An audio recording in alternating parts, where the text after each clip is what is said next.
je savais que j'allais trouver beaucoup de détresse. Et sur ça, je ne me suis pas trompée. Il y a très peu de familles rwandaises qui n'ont pas été touchées par ce qui s'est passé. Tout le monde pleure les siens ici.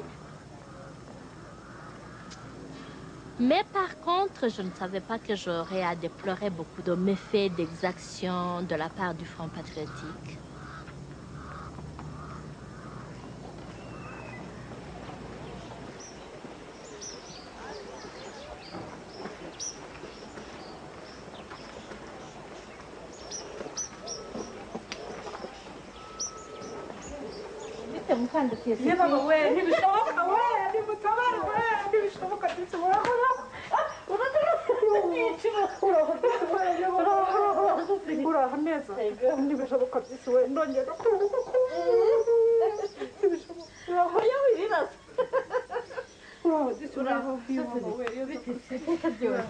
Yambi, Titi, amakuru cyuma. Gihura aho. Azakuze. Koko? Yambi. Ara koko? Nuko abiwacu se bameze bati. Papa na mama baracyari ku Gikongoro, bari kwa Gerard. Dominique ari kumwe n'abana be. Hanyuma Muteteri ari Cyarwari w'umugabo we, ariko nawe nta kigenda, no se ntiyarapfuye. Yishwe n'iki? Baramwishe. Intera hamwe se? Yohani wacu yarapfuye. Yohani Ntuza Albert yarapfuye. Intera hamwe se zabakuye? Ntabwo duhamye ko ari intera hamwe. Ni FPR. Bapfuye Roturu kandi yari FPR. Ni nabyo kuko bamaze kubica bari kumwe na Maria na Mediatrice Maria wacu. Babiciye Isofu kuri Konfike. Barabafata rero bose babarunda ahantu, batoranyamo ba Medi kuko basa n'abatutsi, batoranyamo Maria wacu, ndetse agarukira ku rupfu inshuro nyinshi. Maria bamujyana n'umuhoro gutyo, umuhoro umeze gutyo, umusirikare umwe akavamo ati ndamuzi ngo Fande, uwitwa ngo Fande muri abo akavamo ati ndamuzi, w'umuganga baranamuzi, aracyari nini ngo inshuro 3 zose. Ababwira rero ko wamuzi ariko atamuzi, ni nka chance. Ubwo rero icyo gihe nta muhungu mukuru warokotsemo, niho ba Yohani baguye. Il y a beaucoup de gens qui ont été tués par le Front patriotique sur sa colline. Beaucoup. Uwo munsi muri iyo minsi inyuma. C'est des sortes de règlements de compte. Donc des gens qui ont été pointés du doigt et puis qui ont été tout simplement abattus. Muri iyo minsi, muri uwo munsi ro premier hishe bombi. FPR intera hamwe zisha bari basigaye bihishuye bahunga. FPR nayo azasanga imirambo aho ikica n'ababihasanze.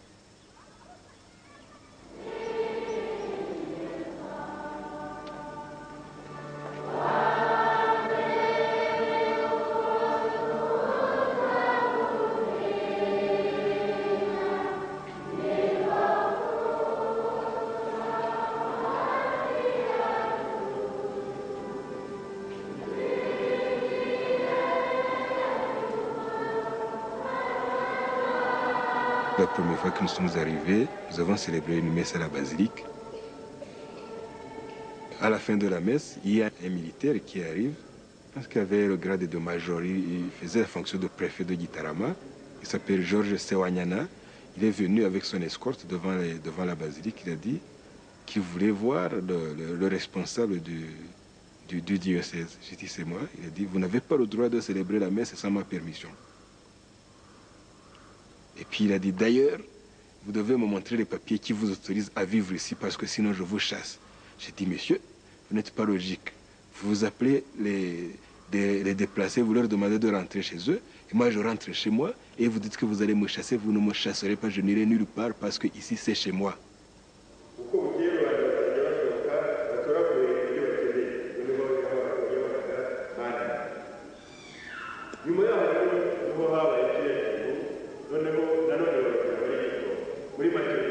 Et puis alors, les gens qui avaient peur. Parce que à certains endroits, les militaires du Front patriotique massacraient aussi.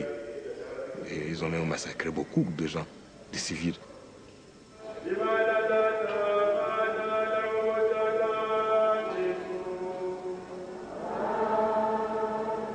J'ai identifié des endroits où des maisons avaient été condamnés parce qu'il y avait des cadavres entassés dedans. Il y avait des maisons où on pouvait trouver des centaines de cadavres à l'intérieur, que ce soit en Baré, que ce soit à Kianza, que ce soit du côté de Kiza et ailleurs.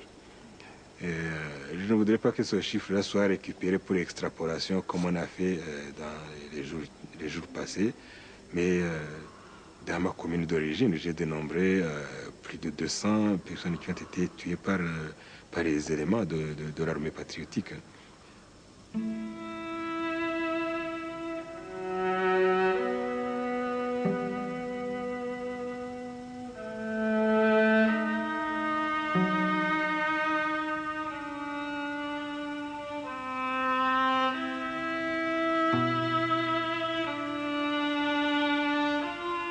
Ce qui est sur la table ici, c'est des listes de personnes tuées par l'armée patriotique rwandaise après sa prise du pouvoir en préfecture de Gitarama.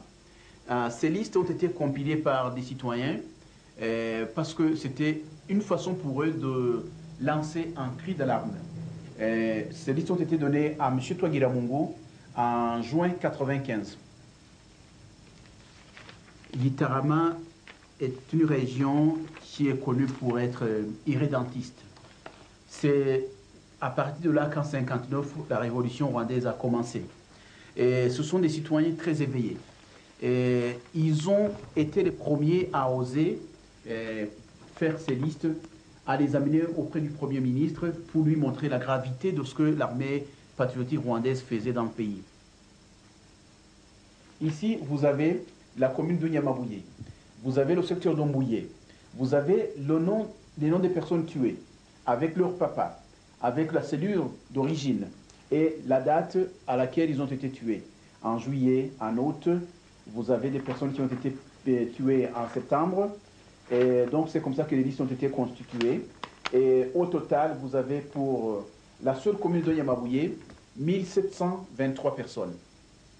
Et j'ai fait le total de tout ça, ça fait 18 000 personnes tuées dans la seule préfecture de Gitarama.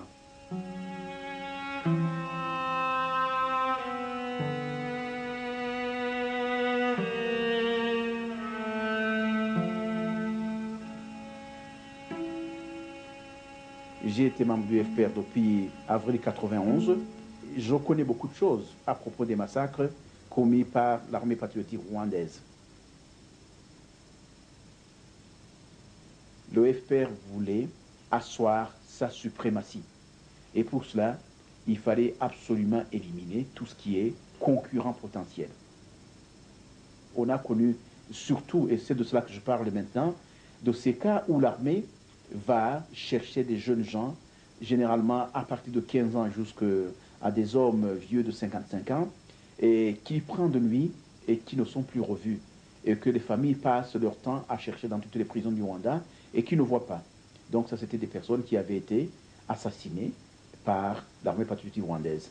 Et disons que le pattern général, c'est qu'on s'en prenait d'abord à des jeunes gens et à des messieurs capables encore en âge d'activité, mais aussi et surtout que les leaders, les instituteurs, les moniteurs agricoles, et tout le monde qui pouvait jouer un rôle quelconque au titre d'intellectuel ou bien de leader local était visé de manière tout à fait particulière.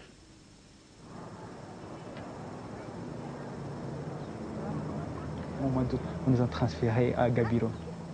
Là-bas, on nous donnait des formations militaires, quoi. C'est là où j'ai commencé à avoir des inquiétudes sur le FPR. Moi, j'étais dans le service médical, ça ne me regardait pas beaucoup. Mais c'était un ami, je me souviens bien. Un jour, il est venu me demander si je pouvais lui signer un papier lui autorisant un repos. Et puis, je lui ai demandé, franchement et profondément, qu'est-ce qui se passe. Et il m'a dit, chaque jour, il faisait ce qu'on appelle manpower. Et il m'a dit comment on les amenait dans un endroit là-bas. Là-bas, qu'est-ce qu'il faisait? Il tuait les gens là-bas. D'abord, on liait les bras en arrière, et puis les jambes. Puis, on frappait sur l'os frontal avec un marteau. les matériaux dire quoi. Si beaucoup de gens. Lui, il a travaillé là-bas pendant 5 jours. Et puis il m'a dit qu'il a pu dénombrer au moins 6000 personnes. Et après, on les brûlait avec le pétrole et le bois. Les travaux d'enterrer le centre se faisaient par un caterpillar, des tracteurs quoi. Ils étaient faits par des tracteurs.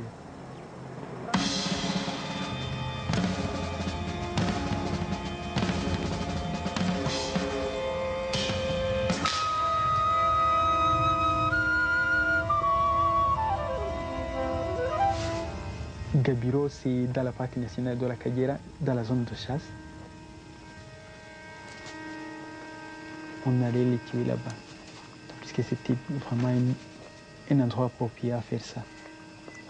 C'était dans le domaine militaire, il n'y avait personne qui pouvait aller là-bas. Il y avait seulement la DMAI.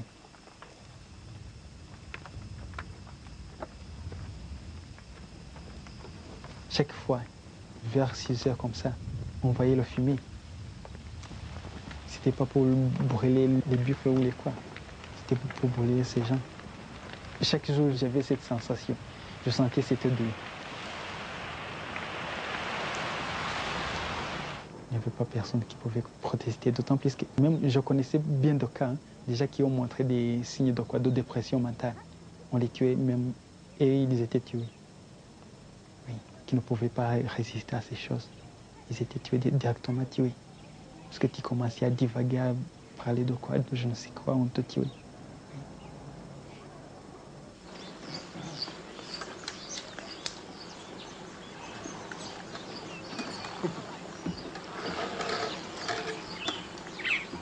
Entre le moment où l'armée patriotique rwandaise se rendait maîtresse de chaque localité, à peu près jusqu'au mois de septembre 1994, l'armée patriotique rwandaise en fait tué et massacré à grande échelle.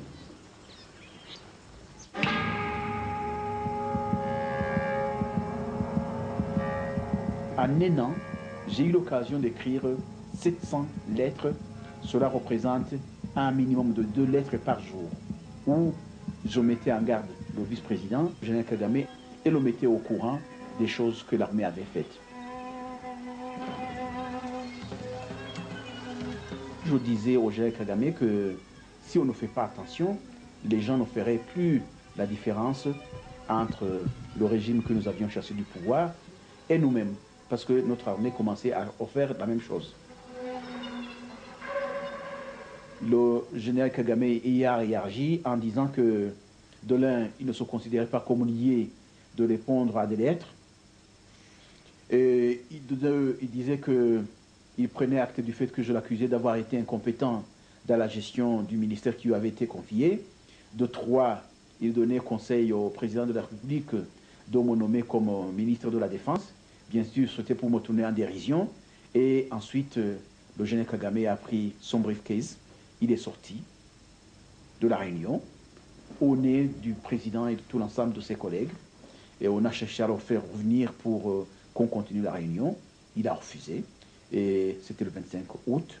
Le lendemain, ce qu'on a vu, c'était qu'il y avait un remaniement ou un limogeage, les gens appellent ça comme ils veulent, mais ça veut dire que le général Kagame, face à une tentative de discuter sérieusement de ces problèmes, a choisi la manière forte plutôt que de choisir le dialogue.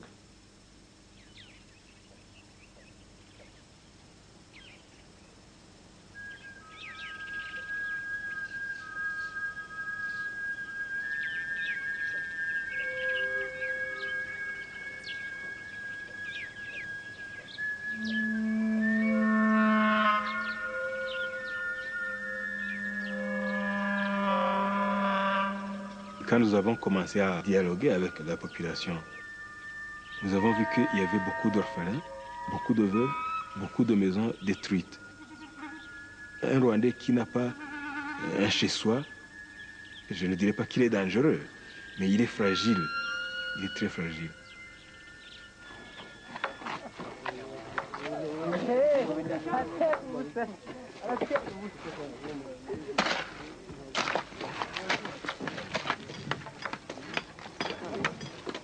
Et ce qui a été adopté comme, disons, méthode de travail, c'est de faire en sorte que les Hutus et les Tutsis se rencontrent sur un chantier, sur une maison à construire, sur des briques à fabriquer, qui se rencontrent. Au début, ils étaient vraiment bloqués, ils ne se parlaient pas, la communication ne passait pas, ils se regardaient comme ça, comme des chiens de faïence et tout ça. Mais en travaillant ensemble, ils se fatiguaient ensemble, ils étaient fatigués ensemble. Et à midi, ils devaient aller se reposer. Et à midi, quand on se repose, il n'est pas exclu qu'on prenne une bouteille d'une bière locale, d'Urguagua.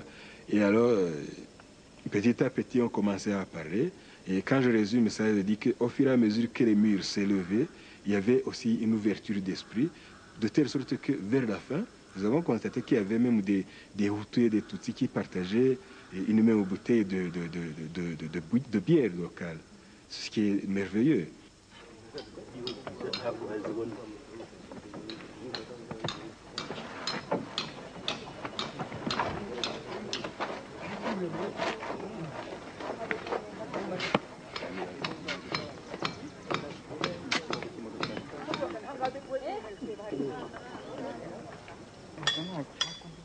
À Kabgaï, comme ailleurs, on a assisté à des espèces de campagnes de délation, de calomnie, d'arrestations arbitraires et mise en prison, des choses comme ça, sur base des calomnies. Mais là où nous avons commencé ces opérations, nous avons constaté qu'il y a moins de cas de délation, de mensonges, de tentatives de faire emprisonner l'autre pour avoir ses biens, pour avoir ses maisons et tout ça.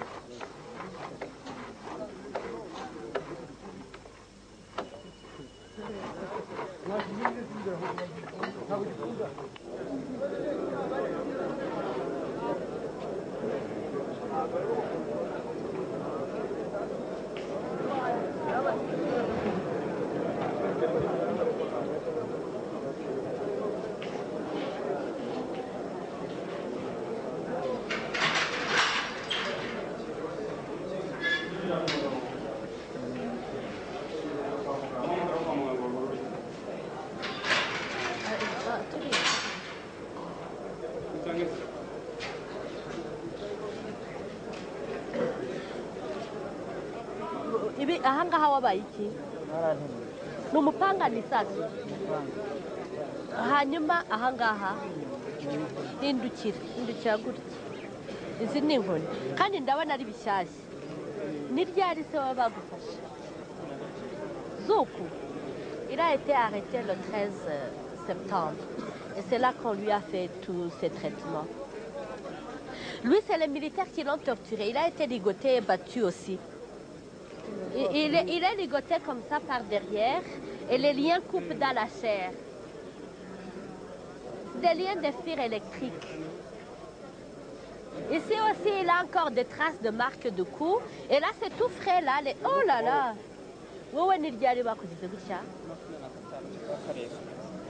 Le 27 juillet, le 25 juillet cette année, c'est pas encore guéri. Comme il dit, c'est un beau et ils n'ont pas guéri très vite parce qu'après les avoir ligotés et coupés avec des liens comme ça, ils les ont jetés dans les trous. Ils sont restés dans les trous pendant une semaine. Alors les plaies se sont infectées. Et si vous voyez que le bras est complètement paralysé, le muscle a dû vraiment être meurtri.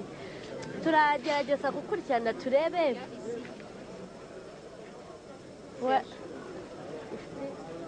Izi ni inkoni baramboshye noneho babohera inyuma gutya noneho baramanika bakaba bakubita amanitse mu kirere mu nzu mbega nzunguka gutya bohera inyuma gutya. Ouais. Lui on l'a attaché par derrière. Non, là où on l'a saisi ni hehe. On l'a saisi à Gitarama, on l'a ligoté par derrière, on l'a suspendu sur le toit d'une maison. Il tournait en rond pendant qu'on tapait sur le reste du corps.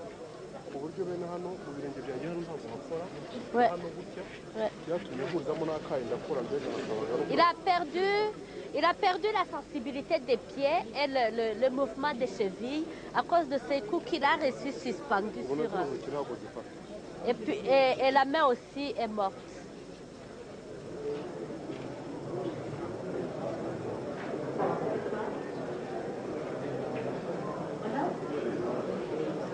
Je me sens un peu trahie.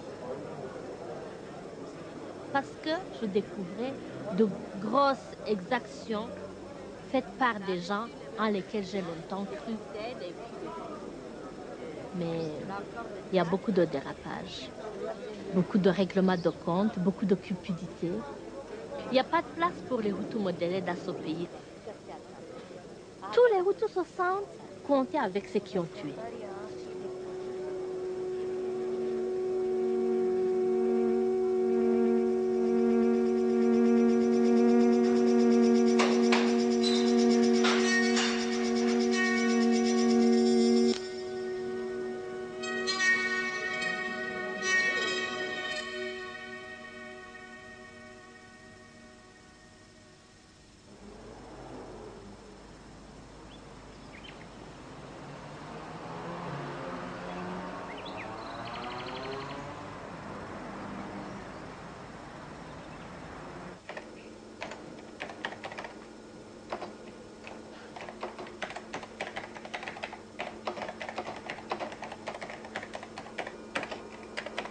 Parallèlement, en faisant les enquêtes sur le génocide des Tutsis,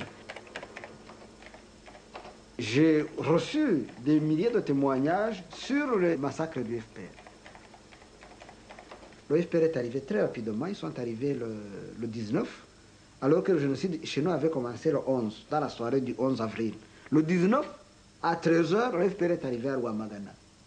Et le 19, le soir, vers 6h, il y avait des cadavres tout au long de la route, depuis Ouamagana jusqu'à Kayonza. Du moins, le tronçon que mes témoins ont emprunté, que ma propre famille a emprunté. Donc, les gens, certaines personnes étaient en train même d'agonir, ce qui montrait qu'on venait de les tuer peut-être vers 4h ou 5h. Les gens, il y avait encore des cris d'agonie qui sortaient. Les gens qui donnent ces témoignages, eux, ils disent que les gens sont allés écouter les directives le jour où le FPR est arrivé. Et que ces gens ont été tués au cours des réunions. Avril, mai, juin, c'est là où vous retrouvez des charniers. Moi, j'avais à peu près identifié 7 charniers dans mon secteur. Vous retrouvez 30, 15, 10 corps comme ça.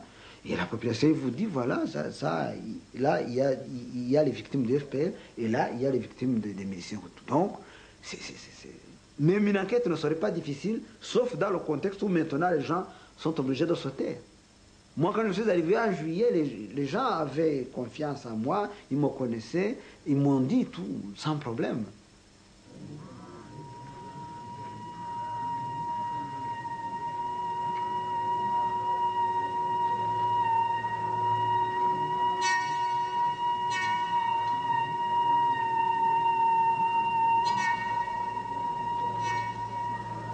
J'ai commencé à être menacé par les agents de l'enseignement militaire dans la démarche.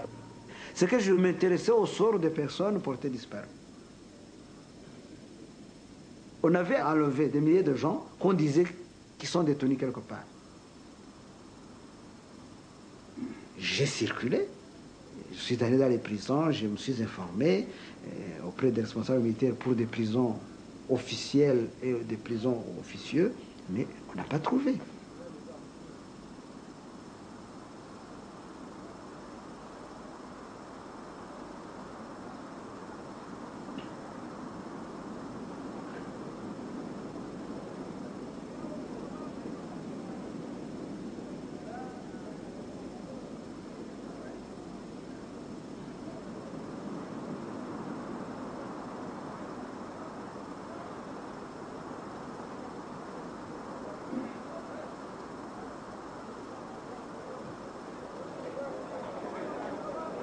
Devant la prison de Gitarama, où j'étais allé en janvier, un agent de la démarche, originaire de Chiwungo, m'a dit, écoutez, viens, j'ai quelque chose à te dire. J'ai dû garer la voiture un peu là tout près, et il m'a dit, écoutez, tu dois faire attention ici, et surtout ne t'amuse plus à traîner dans les cabarets ici à Gitarama, ou à passer la nuit ici à Gitarama. Parce que nous, au niveau de la démarche, nous avons reçu une mission de te zigouiller, donc de te tuer. Alors, depuis, j'ai fait attention. Et je ne suis plus pratiquement resté longtemps dans le pays, puisque c'était déjà en janvier et fin février, le 27 février justement, je quittais mon pays pour venir m'exiler ici.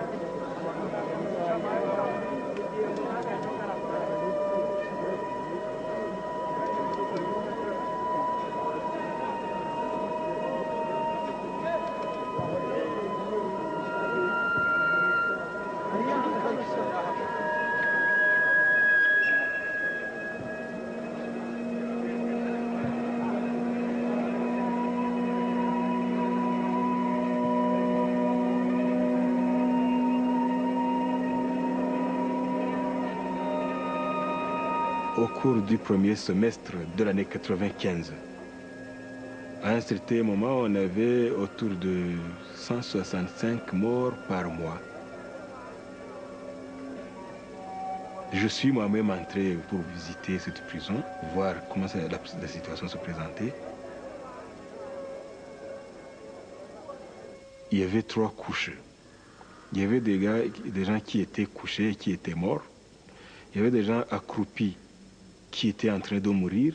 Il y avait d'autres qui se tenaient debout et dont les tibias étaient en train de fondre, comme qui dirait une bougie allumée qui est en train de fondre. Ces gens étaient entassés, ils étaient 5 au mètre carré. Ils étaient là, debout, et sans pouvoir pratiquement bouger. Et les besoins naturels, ils les faisaient là-bas, et ils étaient obligés de se tenir debout pratiquement dans leurs excréments, ce qui occasionnait la pourriture des pieds. C'est des situations insupportables.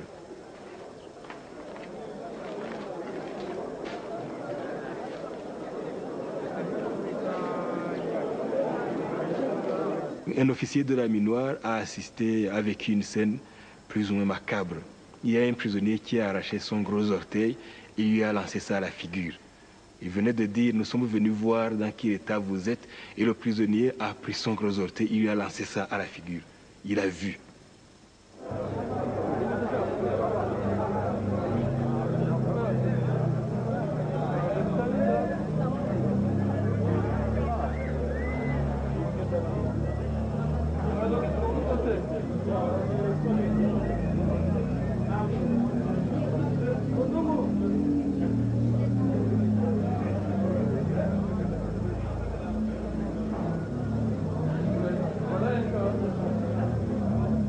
Le délégué de la Croix-Rouge nous a écrit en disant qu'il y avait 292 cas qui étaient recensés avec les œdèmes. C'était vraiment catastrophique. Alors on a dit les amputer, c'est pour cela qu'on les a amputés.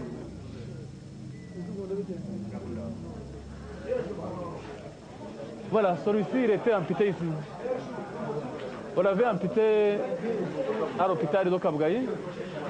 Parce qu'on a soigné, on a commencé d'abord par amputer plus bas, ça n'a pas donné, on a continué plus haut encore. Vous voyez, on l'avait amputé ici. Voilà, lui aussi c'est... Voilà, lui aussi c'est le cas. C'est ce que je vous disais de ces mycoses-là qui étaient surinfectées. Ça montait même jusqu'à ce qu'on ampute. C'est la jambe. Lui, il a eu la chance. Il n'a que perdu seulement le pied. Mais lui, il a perdu tout. Voilà, celui-ci aussi. Oui? Voilà. Lui, c'est une chance, il a perdu seulement une partie. Lui aussi, c'est le même cas. Hein. Disons, par exemple, celui-ci, il a perdu tout, il est resté seulement... Vous voyez? Il est resté seulement avec le premier orteil. Lui aussi, c'est sa chance. Parce qu'on aurait dû amputer plus haut encore. Quand on a amputé ici, on a trouvé que c'était guéri. L'autre pied, il a perdu. Ça a été amputé. Il a perdu ses orteils. Et ici, il a perdu la moitié de sa jambe.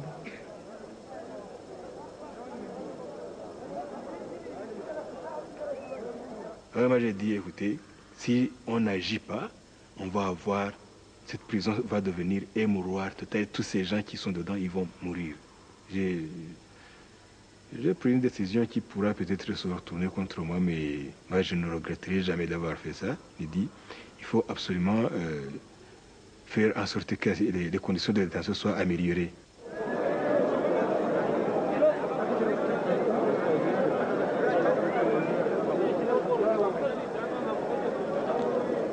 Et c'est dans ce moment-là qu'il a dit, on va augmenter l'espace de détention. Nous avons ajouté autour de 4000 m² d'espace, couvert à 80%.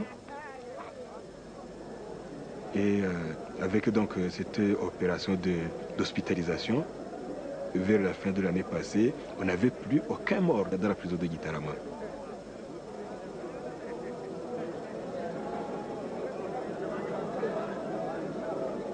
Bien sûr, ils sont prisonniers.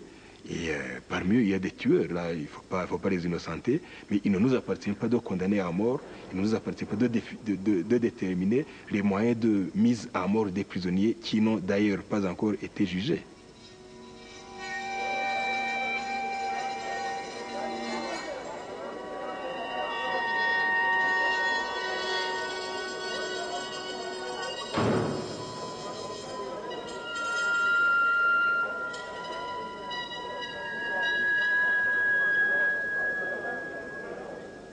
How many people do they want to try seriously? How many people are they willing to execute if it comes to that? How many people are they willing to imprison, and how are they going to provide for their long-term imprisonment? All of these are issues that I think have not been resolved in the government, and because they haven't been resolved, it leaves the way clear to a small group of extremists to use the judicial system for their own political ends, by incarcerating people for their political beliefs on the accusation of genocide.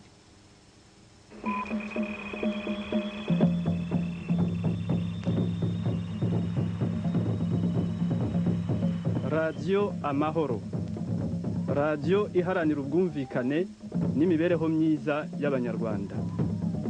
Imyaka igiye gushira ari 2 ingabo za FPR zifashe ubutegetsi ku ngufu mu Rwanda. Hagati aho minisitiri w'ubutabera ashyizeho ba procureur by'agateganyo. Bamwe muri bo batangira gutotezwa nk'uwa Butare na Kibuye. Uw'Ikibungo we yakoreraga mu biro bigoswe n'abasirikare ku buryo akorera ku bwoba. I Butare abasirikare bahise bafunga substitute wa mbere niyo mugabo Enoki wari woherejwe kujya kuyobora iyo pariki. Abazenzacyaha, abashinjacyaha cyangwa abacamanza bafunzwe barengana bazira ubwoko bwabo ku buryo bisa nk'ibigaragara ko barengana. Ilisite ni ndende. Le FPR lui-même a peur de la justice parce qu'ils ont commis des crimes et parce qu'ils continuent de commettre des crimes. Et quand quelqu'un sent qu'il n'est pas tranquille, eh bien il essaie de monter une justice fantoche, une justice qu'il va pouvoir manipuler. Dore nk'uba perezida hafi ya bose b'inkiko za mbere ziremezo baherutse gushyirwaho batoranijwe mu bwoko bw'abatutsi. Icyangugu substitute wa mbere nubwo yagerageje kwihangana. Alors, qu'est-ce qui se passe aujourd'hui? Vous avez le gouvernement officiel qui essaie de fonctionner comme dans n'importe quel pays pour essayer de reconstruire notamment le système judiciaire. Mais vous retrouvez en coulisses un pouvoir occulte, une sorte de gouvernement invisible, un gouvernement parallèle en quelque sorte, qui monopolise tout, qui bloque tout, qui paralyse tout.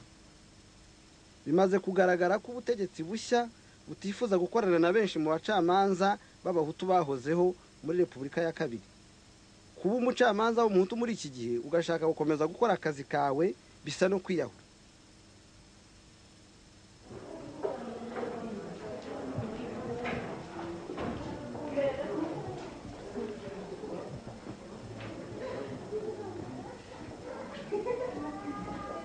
Le 26 février, j'étais victime d'un attentat d'assassinat perpétré par l'armée patriotique rwandaise.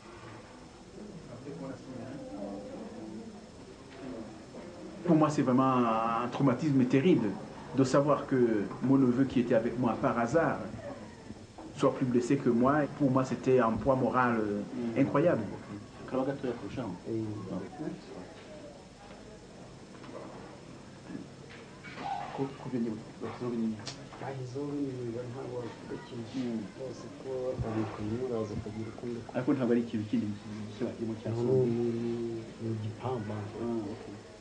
Je suis rentré dans ma voiture, j'ai ouvert la fenêtre et je commençais à faire fonctionner le moteur que j'ai vu le jeune homme sortir un pistolet et me tirer à bout portant.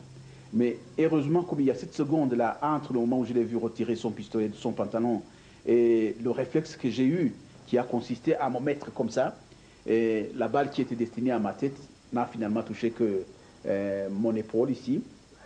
J'ai entendu la voix de mon oncle Seth en disant « Ah, je meurs !» Juste il est tombé sur mon côté là. Il était à droite en fait. Moi j'étais à gauche. Il est tombé sur moi. Mais je n'ai pas entendu le bruit. Je n'ai pas entendu le bruit, mais on avait déjà tiré sur Ici, oui. C'est là que la police est venue et l'a arrêté. Il a dit qu'il était secrétaire du conseil de l'ambassade du Rwanda à Nairobi. Son personnage qui se trouvait sur le lieu de l'attentat avec une arme à feu et avec un silencieux et une arme qui venait d'être utilisée d'après la police parce qu'elle était encore chaude, était bel et bien un diplomate rwandais.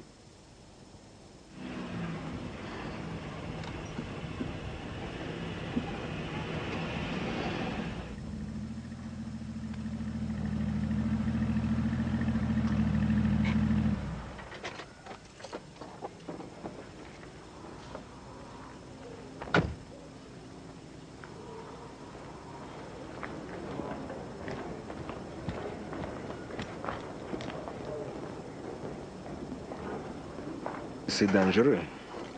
C'est dangereux. Et il faut être absolument très très prudent et savoir aussi mesurer les vocables qu'on utilise. Parce que les détenteurs, les acteurs du pouvoir, ils sont très peu habitués à gouverner dans des situations qu'on appellerait normales. Et ils supportent très très mal qu'on leur dise non, ou bien qu'on leur dise que là ça ne va pas, là ça ne va pas. Ils le supportent très très mal et il faut faire très attention. Et surtout en ce qui concerne les commentaires. Le commentaire, il peut les agacer ou alors les effaroucher. Et quand ils sont farouches, ils peuvent aussi avoir la gâchette facile.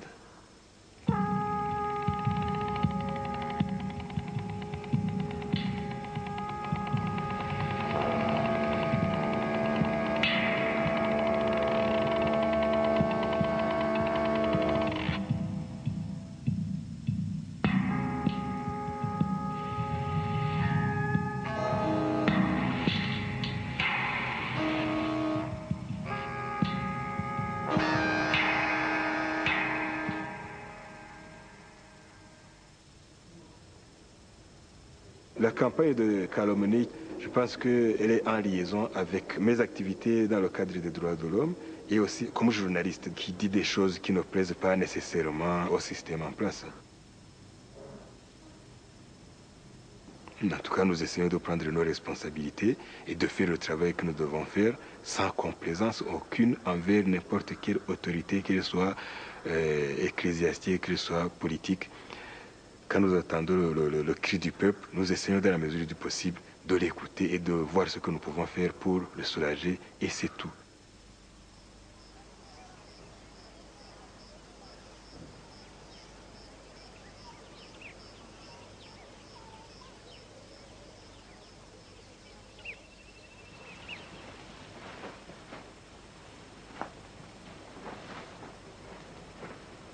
Le 27 juillet 1995, Placide Colony, qui venait d'être libéré de prison, a été assassiné chez lui.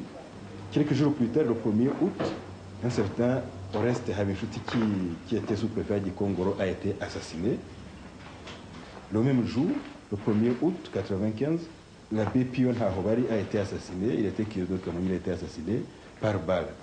J'ai retrouvé son cadavre dans la bananerie où on l'avait assassiné. En fait, il était exactement couché ici. Vous voyez, si vous regardez bien là, il y a cette trace-là. C'est en fait du sang. Oui. Parce que donc, la tête était ici et il arrivait jusque là. Et quand je l'ai trouvé, il a été en position couchée, mais... Donc, en fait, c'est celui-là. En fait, on a posé le canon au-dessus de la tête. Ça se voyait parce que les cheveux étaient brûlés et ça sentait la poudre.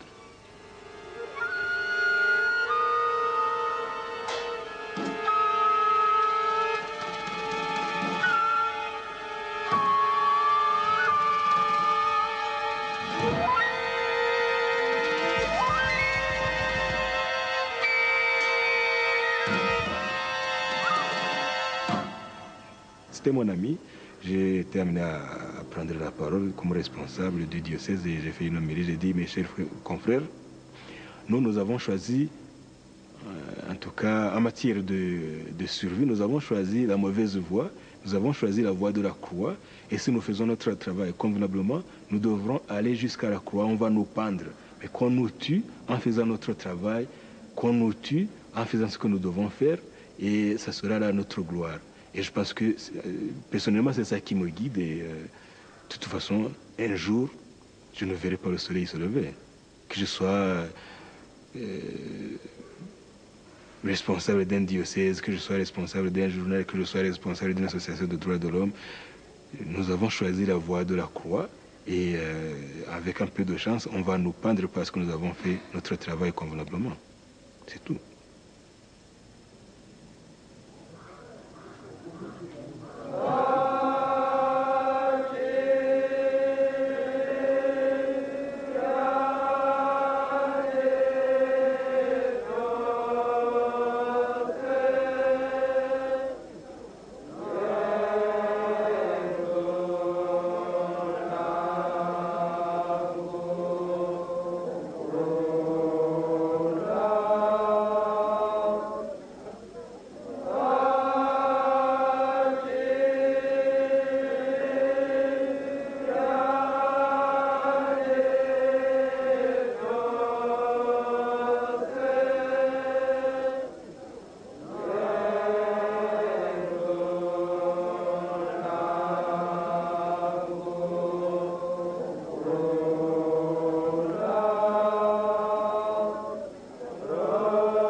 Nous avons vu pendant le génocide des Hutus qui ont pris des risques pour protéger les Tutsis qui étaient menacés de mort. Mais nous assistons à des comportements contre justement ces éléments qui ont pris des risques pour protéger les gens. On les met en prison ou alors on les tue. Et ça jette un discrédit, disons, ça démolit toute la confiance qu'on aurait pu avoir à l'égard du système. Alors, certains éléments, certains gens regrettent d'avoir protégé les Tutsis. C'est très dangereux parce que ça risque de créer encore une fois deux blocs, un bloc Hutu et un bloc Tutsi. Et si jamais il y avait, ce qui n'est pas impossible, si jamais il y avait un semblant de soulèvement à caractère ethnique, je pense qu'on aurait beaucoup de morts, beaucoup.